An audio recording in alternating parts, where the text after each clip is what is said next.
मैत्री शरण जी के मन में आया एक बड़ा चित्र बनावे मेरा बनवा में।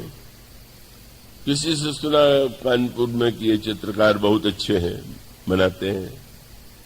अब वो चित्र जब बन के आया तो बड़े उत्सुक थे, अच्छी राशि पहले दे चुके थे।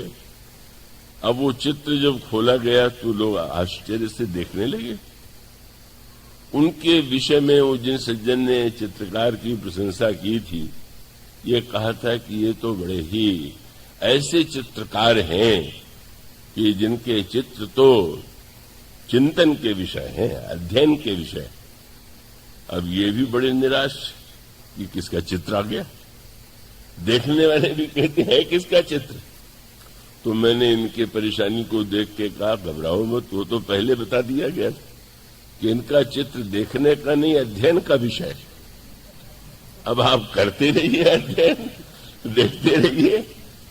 तो भाई सांसारिक व्यक्ति के चित्र में तो समानता होना चाहिए, पर आप मंदिरों में जब जाते हैं तब जिस मंदिर में जाइए उस मंदिर में श्री राम का अलग ही रूप है।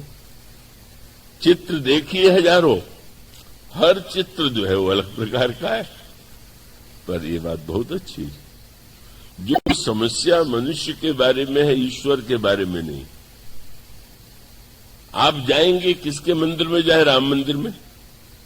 अब वो राम मंदिर चाहे श्री अवध का कनक भवन हो और चाहे आपके गले में गांव में, आपके नगर में, आपके स्थान में भगवान की मूर्ति है, राम मंदिर है।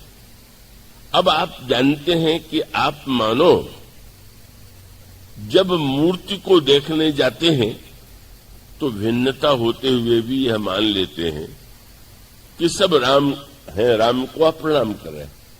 लेकिन आपको अंतर लगता है कि नहीं? लगता है। किसी मूर्ति को देख करके आप कहते हैं वाह बहुत ही सुंदर मूर्ति है, बहुत आकर्षक मूर्ति है।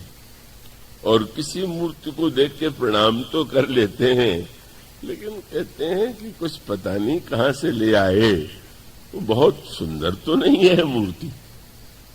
और ऐसी मूर्तियां भी बनती हैं कि जो बिल्कुल किसी मूर्ति को देख करके भाव उमड़ता है और किसी मूर्ति को देख करके भाव नहीं उमड़ता। प्रणाम आप भले ही कर लें, पर वो आकर्षण किसी मूर्ति में आपको बड़ा आकर्षण होता है, देखते ही रहने का मन होता है। और किसी मूर्ति को देख करके आप प्रणाम भले ही करने पर आकर्षण नहीं होता।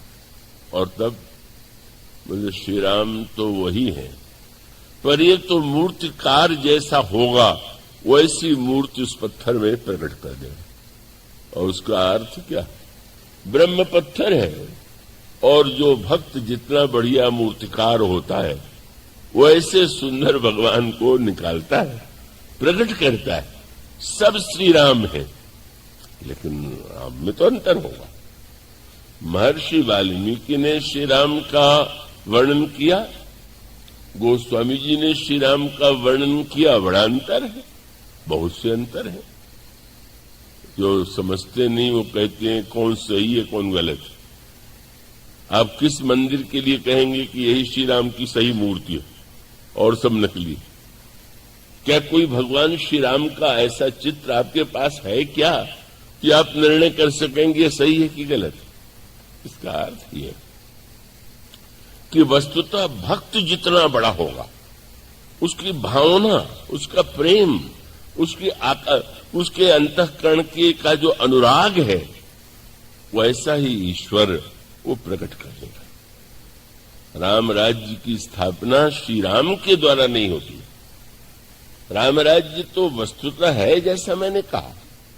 अगर सब कुछ ईश्वर का है तो राम राज्य तो होना ही चाहिए था, किंतु नहीं। राम राज्य के स्थान पर अगर हमारे जीवन में अभिमान का राज्य है, काम का राज्य है, क्रोध और लोभ का राज्य है, बाहर भी अगर अनचाहे व्यक्तियों का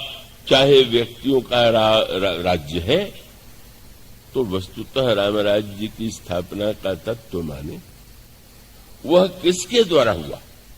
महाराज दशरथ जैसा व्यक्ति भी राम राज्य के तत्व को, राम राज्य के स्वरूप को, राम राज्य के चिंतन को प्रकट नहीं कर पाता। इतना महान व्यक्ति, उसे श्री भरत की विशेषता, भक्त की विशेषता है। और यहीं पर यूं कह सकते हैं कि अन्य युगों में कोई भरत नहीं था, अन्य युगों में लक्ष्मण और हनुमान नहीं थे, अन्य युगों में इस प्रकार के शत्रुघ्न नहीं थे, इसलिए वही भगवान आए। लेकिन जिसने जैसा चाहा, जैसी भावना थी, वैसे भगवान उसके सामने आ गए। जिसने जो कहा वो करने को तैयार है। आपको इसमें संतोष मिलता है, ठीक, पूछ लेता है कि आप क्या चाहते हैं। कब नचने के लिए भी अगर गोपियां कह देती है कि बस नाच दो तो ठीक है। नचाना, अगर आप कहें नचाइए तो नचा देगा, आप कहें नाचिए तो नाच लेगा, यही मूल सूत्र है। और इसलिए राम राज्य का जो सही अर्थ है, जो सही तत्व है, सही चिंतन है, वो केवल श्री भरत के चरित्र में ही है।